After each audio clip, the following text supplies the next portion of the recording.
Once again, good evening. It is my privilege and honor to serve our citizens as mayor tonight and present the Cities of Rock Island's annual State of the City Address. I would like to thank all the employees, our elected officials, and 140 plus citizens representing more than 25 various boards and commissions that set and implement the direction of the city. Last year was a challenging year, to say the least. COVID-19 has changed our world as we have known it. Many have lost loved ones. People lost their jobs. Some business owners have lost their income, and some have lost their dreams. Building owners have lost the rent. Many Rock Islanders began remote working from their home. Our children have added remote learning to their vocabulary, and the city lost a lot of revenue. We were looking at a 6+% property tax rate increase, but we heard you loud, and we cut our expenses even further to get us to no property tax rate increase. We will be operating with less employees than we had in 2019. And management and labor have worked together to keep personnel costs to a minimum. We will continue to work hard at getting back to normal, or at least the new normal, but it will take time to make up for what we have lost. Well, one thing I do know is Rock Island residents are resilient. Let me tell you about the positive things that have happened in our city in 2020. And let me start by giving a look at what has happened within each department. Our Park and Rec department was faced with a tough choice of either shutting down facilities such as the Rock Island Fitness and Activity Center or adapting to new COVID-19 rules regarding attendance and social distancing and staying open. With 62% of the department's budget coming from user fees, you can imagine how hard their budget would have been during this last year's pandemic. So, they were able to make significant changes and run over 80 programs with over 5,500 participants. They created 40 new outdoor fitness classes and 25 new virtual fitness classes, and held 15 sport clinics and camps, all while keeping the participants and themselves COVID safe. Our 2 golf courses were open and were financially self-sustaining. We continued the renovation to Douglas Park with almost $1 million invested and $300,000 invested in Hallberg Center and climbing, all in grants and private dollars. All right, there we go. Whitewater Junction was able to adapt its procedures for the summer and was the only local outdoor municipal pool to open this past summer. The Martin Luther King Center made some adjustments due to COVID-19 also. When the school district implemented remote learning, the center fulfilled the need for kids to have a place to be able to log in and learn, with our staff educators being on hand to assist, so the parents could go to work and not have to be burdened with the extra cost of daycare options. We all should feel a sense of pride for the staff and the board of the King Center for providing the support, nourishment, encouragement, and engagement that the kids really needed during the many phases of COVID. Another big change they made was their annual Thanksgiving dinner. MLK served a record number of meals this past year, with over 3,000 meals distributed by either curbside or delivery service. This was no easy task.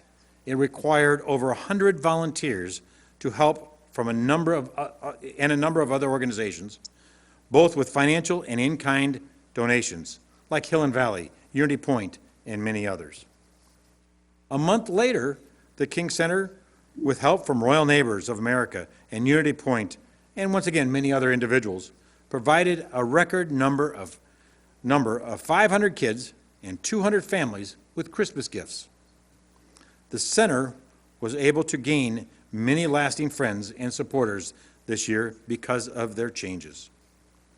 There's no doubt that Martin Luther King Center creates community leaders. Their board chair, Ty Edwards, was a King Center kid growing up and now is dean of Edison Junior High in Rock Island and is a leader in our community. The community support from the King Center lets the kids and their families know that they are cared for and respected, and that they have incredible futures ahead, and that we are there for them. The police department faced a number of really unique challenges in this past year, including dealing with and enforcing the new COVID 2020 mandates. Being on the front line when dealing with the public and during the pandemic has caused a shortage of staff and overtime due to the need to quarantine personnel when they are exposed. Through all of this, along with their normal day activities, the men and women of the police department never wavered in their commitment to the city. Even though their annual ceremony had to be postponed to 2021, the Knights of Columbus awarded Patrol Officer Zach Costas as their 2020 Police Officer of the Year for his service to the residents of Rock Island. Like the police department, the fire department also faced unprecedented COVID-related challenges this past year, along with high level of calls for service this past year, particularly due to the pandemic. The members completed a new Resiliency for First Responders course, continued the child car seat education and installation program, continued to partner with the Red Cross for the Sound Alarm campaign, installing free smoke detectors in many Rock Island homes. Community outreach to trained citizens in CPR prior to COVID was given to all department paramedics, and all department paramedics recertified their cardiac life support training. They also received a federal grant for personal protective equipment, received the 2020 EMS Silver Award from the American Heart Association for the Lifeline program for care of patients, and placed a new pumper truck into service. Lieutenant Jason Lehman was selected as the Knights of Columbus Firefighter of the Year. Then and exciting, our Human Resource Department kept busy implementing consistently changing COVID policies and overseeing our wellness clinic. They were able to keep health insurance premiums to 1.6% increase, even with medical and drug inflation costs increasing about 7%. Then here's another exciting news. HR negotiated a new cable internet TV franchise agreement with MetroNet, high-speed fiber internet. This will start up services in Rock Island in 2021. This will offer another option for Rock Island residents who want to have high-speed internet and TV service. Public Works Department has been busy. I am sure everyone remembers the derecho windstorm in August. Our city workers picked up 20,000 cubic yards of debris from that storm alone. It was a giant task that took several weeks to complete, but they were able to keep overtime costs to a minimum while still providing our regular city services to our residents and businesses. Rock Island continues to be true to its commitment of being a sustainable green community. One of the major projects in 2020 was a $13.8 million performance contract with Johnson Controls. In the water and sewer divisions, this will include replacement of the old unreliable water meters and rehabbing the waste water aeration tanks. Outdated and inefficient heating and cooling systems will be replaced or rehabbed in the City Hall, in RIFAC, Central Fire Station, the library, and Martin Luther King Center. City-owned streetlights, as well as lighting in the city facilities, will be upgraded to LED lighting. The energy savings and reduced maintenance costs of the new equipment will offset much of the replacement costs, resulting in no impact to the Rock Island taxpayers. More importantly, the city's efforts will result in over 1 million pounds in saved CO2 emissions in the first 2 years. This part of the city's effort to ensure that we are taking steps now by reducing our carbon footprint so that the future generations of the children in Rock Island will have clean water, fresh air, and plush parks to play and explore. A major revenue-producing venture is to expand beyond our garbage collection contract with the Rock Island Arsenal and enter into a 10-year agreement to manage and maintain the Arsenal's water filtration plant, traffic signals, and street lights.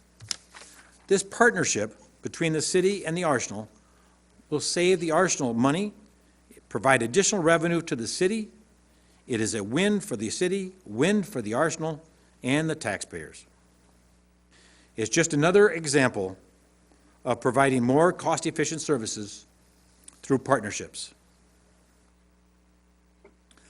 Just recently, the city also received a $1.4 million grant from the FEMA to make repairs at Sunset Marina for the 2019 flood.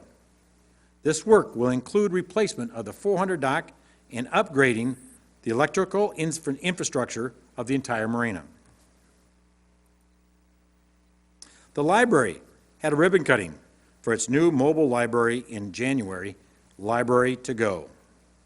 Timing was good because the mobile library was very useful in creating Wi-Fi hotspots for students and adults needing internet access to help e-learning during the pandemic. We also used it to help us promote the 2020 census this past year. In facing the unexpected challenges of 2020, the library launched 3 new programs last year: Homebound, delivery service, a new library mobile app, an electronic library e-card to allow for touchless registration. These new innovative changes help with remote usage during the pandemic. Instead of shutting down due to COVID, they created curbside pickup and drop-off. So they're open. IT department was kept especially busy due to COVID-19. Along with their usual tasks, they installed and maintained several new cameras throughout the city. It has been unprecedented time in our history. Many of our employees worked from home for a while this past year when we closed some of the buildings to the public. All in efforts to social distance properly and keep our residents and our staff safe. Our ID department was able to help many of our staff members obtain the needed setups to accomplish this. Oops, missed that. The finance department worked diligently to find ways to save money this past year and was able to refinance and consolidate some bonds to reduce interest costs. Even with the loss of expected revenue, they were able to not only stay within an ever-changing budget for 2020, due in part to the $1.6 million in cure reimbursement, but also to present a balanced budget for 2021. A goal of the City Council was to maintain between 60 and 90 days of cash reserves. And we are proud to say that that goal was and is being met. The city is still in good financial health. Even with the loss of revenue, because of our hiring freeze, reducing or delaying some of our capital projects, and other budget cuts. Through all this, we were able to increase our credit rating from an A- to an A+ stable with the S&P. Economic development. In 2020, the city succeeded in getting downtown Rock Island listed as the National Register of Historic Places. This is especially significant because it makes state and federal historic property tax credits available for commercial rehabilitation projects. We expect this initiative to drive additional investments in downtown. During this difficult time, the city was able to assist residents in need. Through our housing program, we were able to assist 48 residents with housing rehab projects. This is significantly more than our annual goal of assisting 35 residents and the highest number we have ever served in more than a decade. The CE department completed a long overdue update of the city's zoning code. This update has been in the works for the past several years and will significantly simplify the code, which we will ensure that the future developments can proceed smoothly. With our community economic department, one of the biggest changes was implementing a 3-year contract with DARI, Development Association of Rock Island, to assist the city with the economic development throughout the city. This is another example of private-public partnerships that can leverage private dollars with public dollars and create more economic investment in the city. With this new partnership, DARI has hired 2 new employees to specifically work in tandem with our city staff to enhance economic development throughout the city of Rock Island. When the federal and state government started coming out with different grants and loan programs due to COVID, we were looking for a way to help businesses. The city of Moline gave us a lead on the software platform we named Rock Island Forward. This program allows for businesses to log in, enter some data specific to their business, and it shows them what city, state, and federal programs they're eligible for, along with appropriate forms needed for submission. Using this system, the city and DARI awarded over $330,000 in grants in 2 phases to 87 businesses. Here's a list, and not everybody can read it and everything else, but just to demonstrate a list, the size, the number of businesses that were helped in the 2 phases. In all, when we get done with all the grants and everything else, it'll be over $2 million worth of state and federal grants.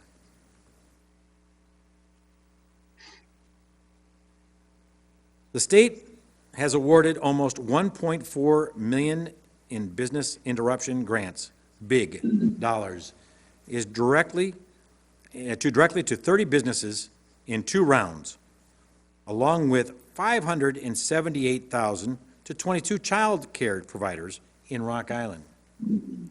7 businesses collectively received $86,000 grants from the Workforce Innovation and Opportunity Act, Rapid Response Services, to assist the businesses to prevent unemployment, not to mention payroll protection program and personal protection equipment funds. Once again, shows some of the people that in round 1 for the big grant. We got a list of the ones that round 2. And then we got the child care, very important during this pandemic, so people could go to work.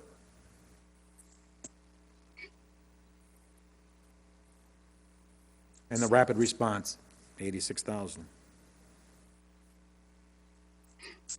2020 was a challenging year, but we saw many of our restaurants and bars and businesses rethink their business plans and adapt to the circumstances. Carryout became customary, and outdoor dining areas were added or expanded to many facilities. daiquiris to go, martinis to go, margaritas to go, were being packaged, and people were able to take them and pick them up and take them home. Business growth did not stop during the pandemic, and our future is all about growth. 10 businesses opened in Rock Island, 15 businesses have either started or are planning expansions totaling $70 million, which includes projects like the $17 million expansion at GTI. And several other potential new projects are in the pipeline, like the YWCA downtown here has started their fundraising and is over halfway meeting that goal, which speaks a lot. And it'll be a great building and service when it's in place. Looking at the $9.7 million investment in our downtown in 2021, and we are looking at $9.7 million investment in our downtown in 2021, and we'll be investing $3.9 million of TIF funds towards these projects, of which $1.5 million will be invested in downtown infrastructure like streetscaping, lighting, sidewalks, streets, and more. We also have formed a downtown task force to help us continue to implement the 2015 Downtown Revitalization Plan and to pursue options to hire a downtown manager to work closely with the task force and the downtown business and property owners. Achievements. In summary, it has been a challenging year for everyone in many different ways. But we achieved. Our services to our citizens of Rock Island have not changed. City staff and community partners took the leadership to organize a coalition of the Quad Cities for the 2020 census to do our part and make sure Rock Island receives its fair share of federal dollars that will be locked in for 10 years with the 2020 census.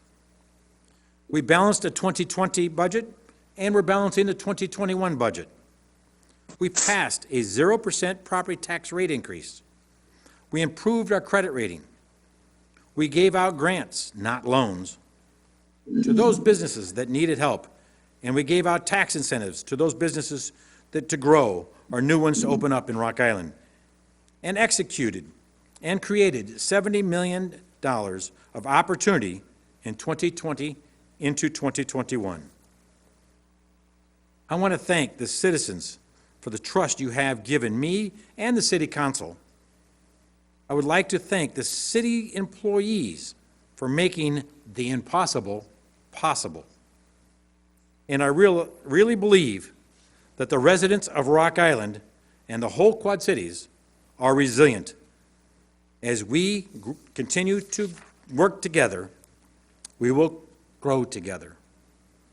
This town rocks resilience. I'd like to thank you.